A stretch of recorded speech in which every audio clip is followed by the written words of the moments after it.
Theatre এবং circus এই দুটোই করেছেন ভারতে বসে বসে আওয়ামী লীগের লোকেরা।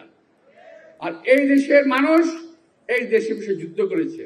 শহীদ রাষ্ট্রপতি জিয়া রহমান এই দেশে বসে বসে এই দেশেই যুদ্ধ করেছে। উনি পালিয়ে যান নাই, কে ভারতেও যান নাই। প্রিয় ভাইরা, স্বাধীনতার বহু বছর পর শহীদ রাষ্ট্রপতি জিয়া রহমানের নাম নিশানা বাংলাদেশের মানুষের মন থেকে মুছে দেওয়ার জন্য আওয়ামী লীগ প্রকল্প গ্রহণ করল।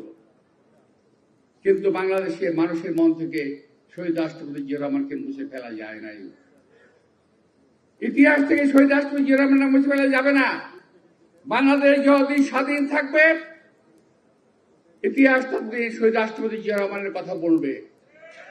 আওয়ামী লীগ না বলতে পারে, জামাত না বলতে পারে, কিন্তু বিএনপি এবং দেশের মানুষ এদেশের স্বাধীনতার ঘোষক হিসেবে শহীদ রাষ্ট্রপতি জিয়া রহমানকে জানবে। এটা বাস্তবতা। আজকে আমি অনেক দূরে থেকে 71 থেকে আমি একটু 23-24 পর্যায়ে চলে আসি, নাহলে অনেক দেরি হয়ে যাবে। ওখান থেকে হাইটে আসতে গেলে অনেক সময় লাগবে, আমি একটু অন্যভাবে চলে আসি। আজকে এরপর 17 বছর আমরা আওয়ামী লীগের অধীনে থেকে আওয়ামী লীগকে অপসারণের জন্য যুদ্ধ করেছি রাজপথে।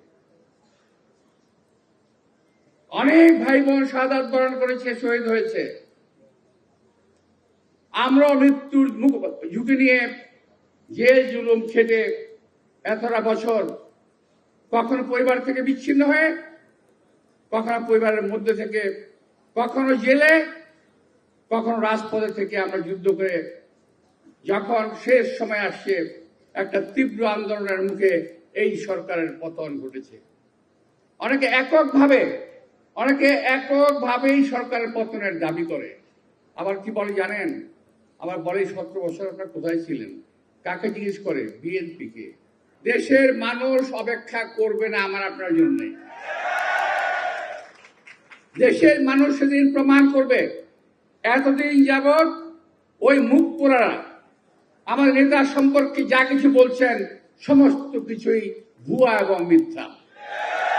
সবকিছু প্রমাণ করে দিয়ে সেই দিন ঢাকার মাটিতে আমাদের নেতা তারেক রহমান নতুন একটি দৃশ্য দেখবেন বলে আমি আশা করছি। উনি একটা নতুন বাংলাদেশ দেখবেন এবং নির্বাচনের পরে এবং আগে মিলে উনি আমাদেরকে আর নতুন বাংলাদেশ উপহার দেবেন বলে আমি আশা করি।